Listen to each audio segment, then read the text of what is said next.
brothers and sisters. This morning is the second Sunday of Epiphany Tide, and we are spending this season of the church calendar looking at a few occasions in the Gospels where those who encounter Christ walk away differently, with a new understanding, if you will. So we are calling this sermon series during this season Epiphany Encounters for a few reasons, not least of which is because it's an alliteration and it sounds nice. But also because we are in the season of Epiphany. But also because we know that the word Epiphany describes the nature of these encounters, right? These are the encounters that happen in a cartoon when a light bulb pops over the character's head. Right? So we're looking at these moments in the Gospels when the proverbial cartoon light bulb comes on over the heads of those who encounter Jesus. So there have been a number of these sorts of moments that have happened for me personally throughout the years when God has given me clarity in terms of who He is or what I'm supposed to be doing. So I grew up in church and I knew about Christ and about Christianity, but I felt like I had unanswerable questions. Not only questions that hadn't been answered, but that were unable to be answered. And sadly, the church that I grew up in helped to support this theory, right? Because every time I began to ask those questions, the more I felt like I was receiving answers like, we just don't ask questions like that around here. It wasn't until I was invited to a Bible study in college, invited to come and see, if you will, that I began to find satisfaction. It wasn't that Bible study had all the answers either. I'm not sure they had any answers at all necessarily. It was, though, a place where a group of lovely people strongly desired to figure it out together. Somehow, in that meeting room at the Health Science Center in Morgantown, God showed me His love and stirred in me a desire to follow Him that has endured to this day.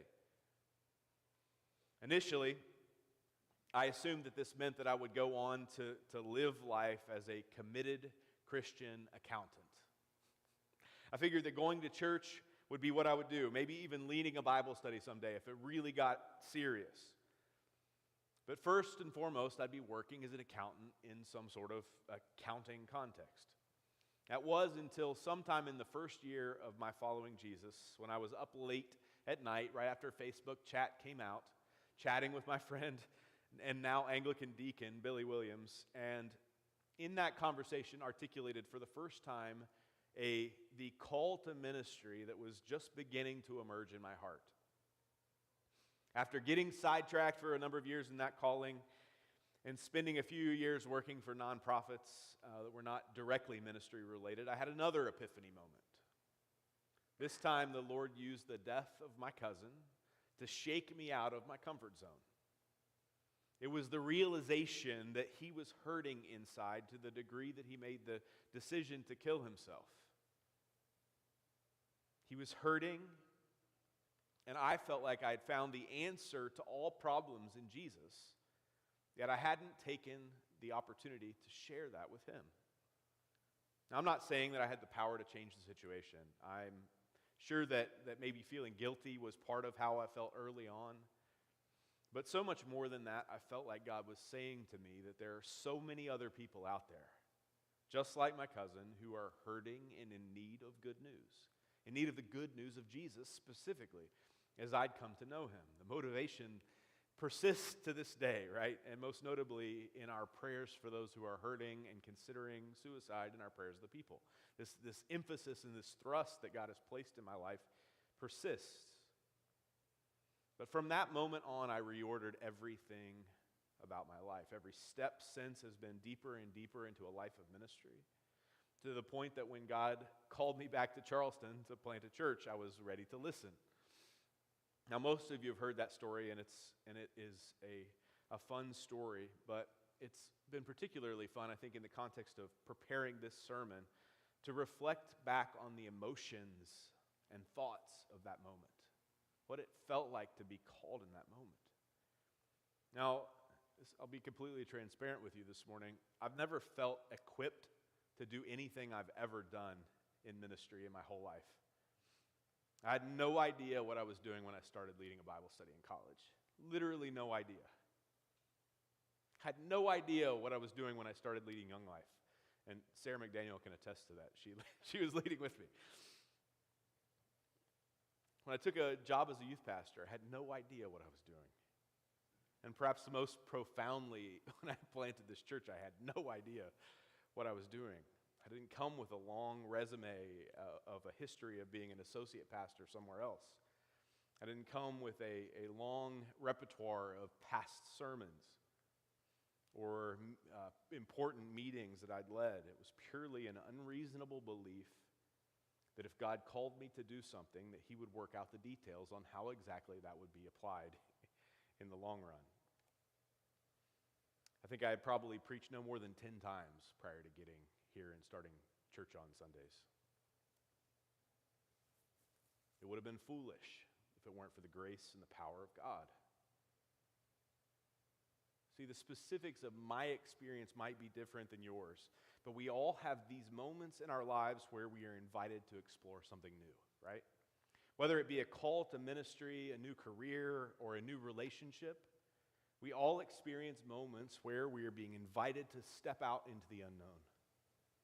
The experiences are different, but all these situations have in common the complicated emotions that come with them: excitement, skepticism, curiosity, fear, doubt, even.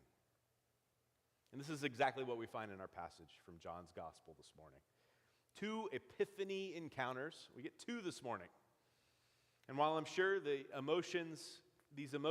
complicated emotions existed in both of these encounters, one of them really highlights the humanity of these experiences. 2 invitations to something new and 1 promise is what we're going to see as we look through this passage this morning. 2 invitations and a promise. So our first invitation we see is made from Jesus directly to Philip. It says that Jesus found Philip and said to him, "Follow me." And then it tells us that Philip is from the same town as Andrew and Peter, Bethsaida. Though it's not made explicit in the text, it is inferred that Philip enthusiastically accepts this invitation, right? And though we don't know if there was any hesitation or questioning, all we know is that he immediately runs and tells his friend Andrew that they found the Messiah, the one that Moses and the law and the prophets had spoken of, the long-awaited Messiah of Israel. Now, we don't know a whole lot about Philip in the context of the history of the church, except that he appears in the list of the 12 apostles in the Synoptic Gospels, and there are a few interactions with he and Jesus in John's Gospel.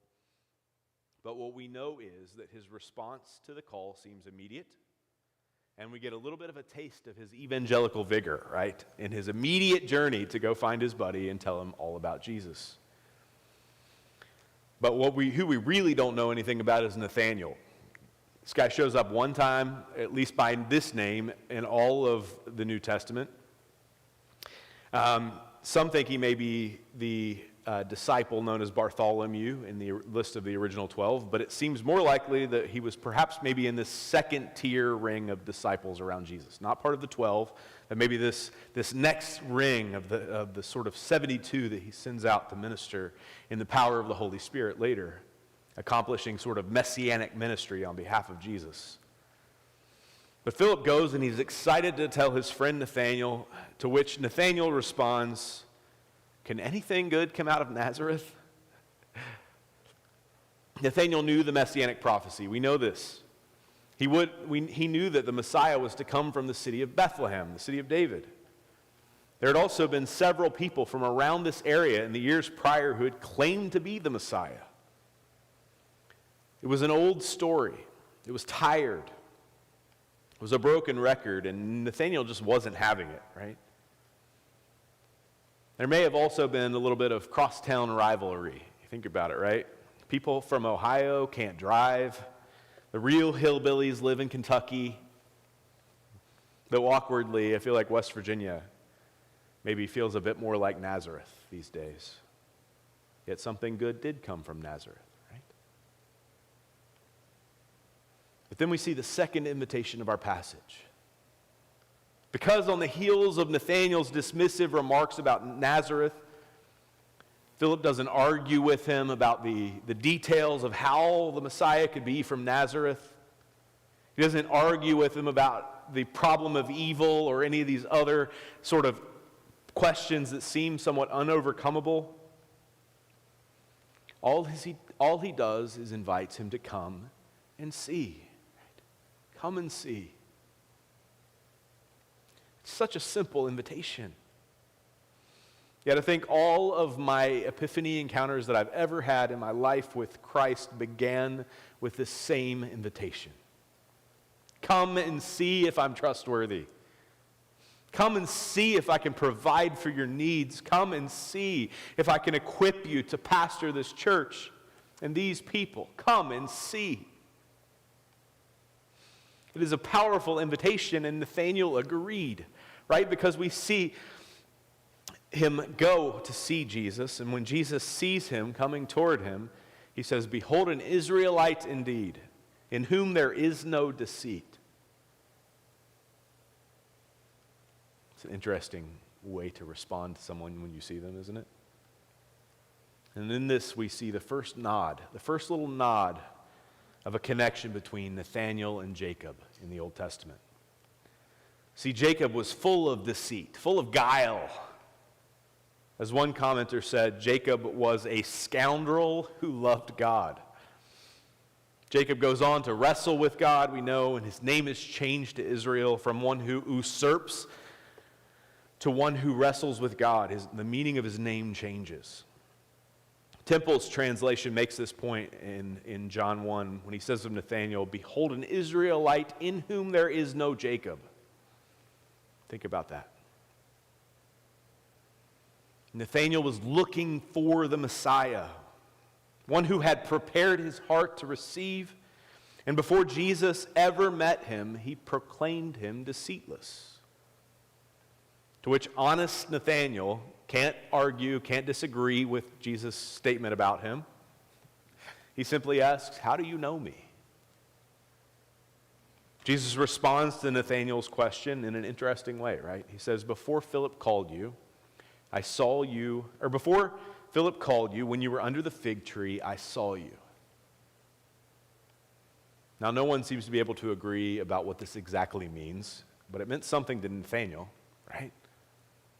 He answers Jesus with a string of titles. He says, "Rabbi, you're the Son of God, the King of Israel." Now, I'm fascinated by this question of what was happening under the fig tree. I've been thinking about this all week. And maybe this is the exact reason why we aren't given exactly what's going on under that fig tree.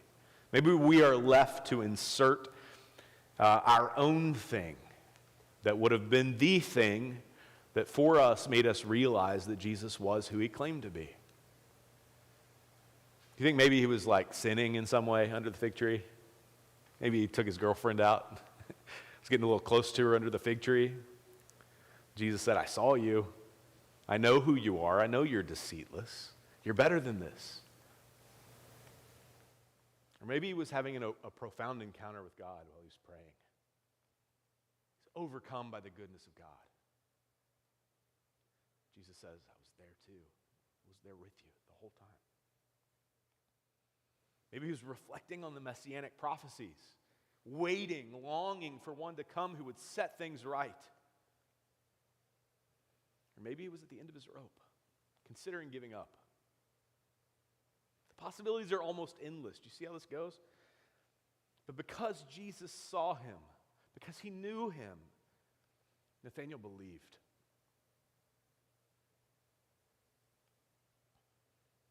Jesus responds with our promise for the morning. He says, "Because I said to you, I saw you under the fig tree, do you believe? You will see greater things than these." And an important note here is that he switches from the singular you to the plural you. Y'all will see greater things than these. And he said to him, "Truly, truly, I say to you, you will see the heavens opened, and the angels of God ascending and descending on the Son of Man." No doubt, again, going back to the Jacob imagery. In Genesis 28, Jacob had just stolen the birthright from his brother Esau. And he was fleeing for his life. He makes it to this point in his running away where he's so tired that a rock seems like a good pillow. And he falls asleep. And while he's asleep, he has this dream where he sees a ladder set up that reaches from earth all the way up to heaven. And he sees, and it says, behold, the angels of God were descending and ascending on it. Jesus here uses almost exactly the same language, right? But he changes just one detail. He says the angels of God ascend and descend, not on some sort of abstract ladder or staircase, but directly on the Son of Man. He's saying a whole other dimension of reality will be open to you seeing it through me. Through me, things that seem impossible are completely possible. Apparently, there's this whole angelic realm that's ascending and descending on Jesus that we can't even see typically. It's what we see when Elijah prays for his servant to have eyes to see the reality. And when he looks around, he sees chariots of fire and the armies of God all around him. There are numerous accounts throughout the history of the church where missionaries have been saved by warriors who weren't human. Miracles abound if we have eyes to see.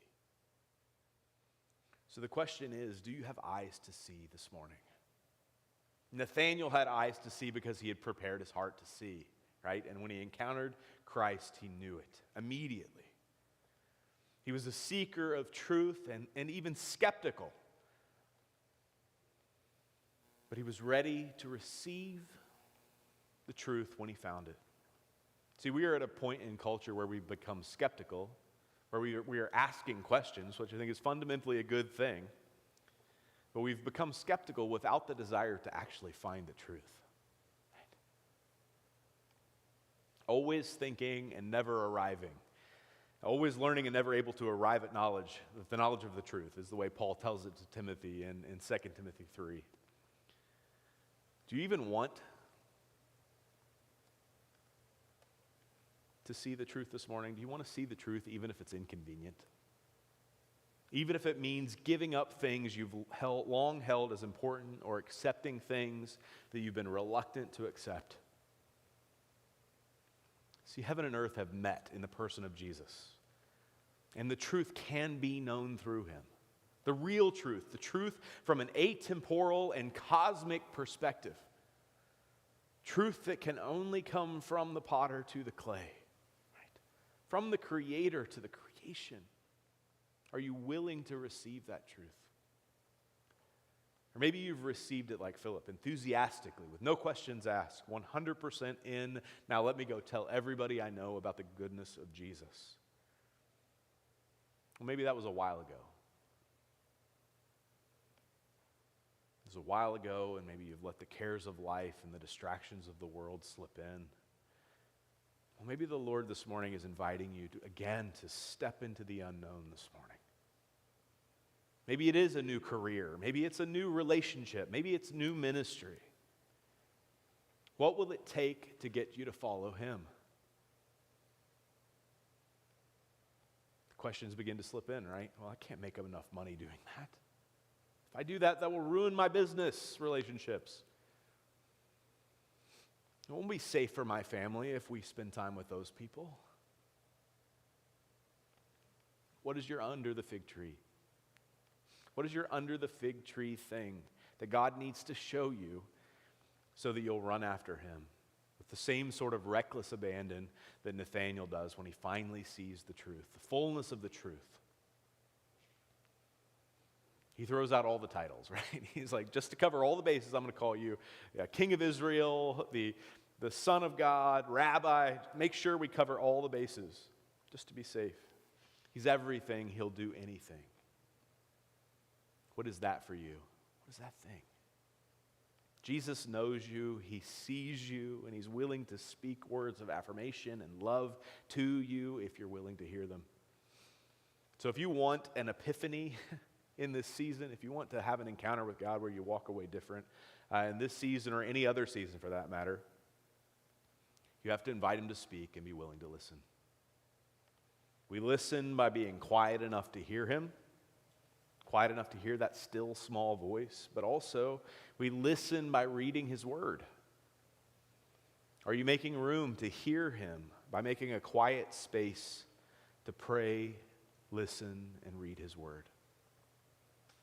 If you're not hearing him, I promise you it's not because he's not speaking. Finally, I believe it's difficult to overstate the importance of community in this whole thing, in this whole journey of life with Christ. Through Philip, Nathanael gets close enough to Jesus to hear his voice and follow him. Are we inviting others to come and see? Are we inviting one another to come and see when we gain fresh perspective and insight into the scriptures? Now, I was listening to one of my sisters here talk about how God spoke to her in a dream recently. I was so encouraged to listen to this story. She invited me to come and see how Jesus had showed her a sort of under the fig tree moment in her life. And you better believe it got her attention and it encouraged my faith. Are we inviting each other to come and see? Now, I love this church. I love you people. You know that. I love that we get to do these things together to draw ever closer to the God who made us and saved us. To receive the invitation each week to come and see as we gather together for word and sacrament. We are here every single time we gather to come and see the Lord. May he meet us this morning, particularly at his table as we come to him. May he open our eyes to see the truth of his good news, that God has been made man so that man might have union with God. Praise be to the King. In the name of the Father, the Son, and the Holy Spirit. Amen.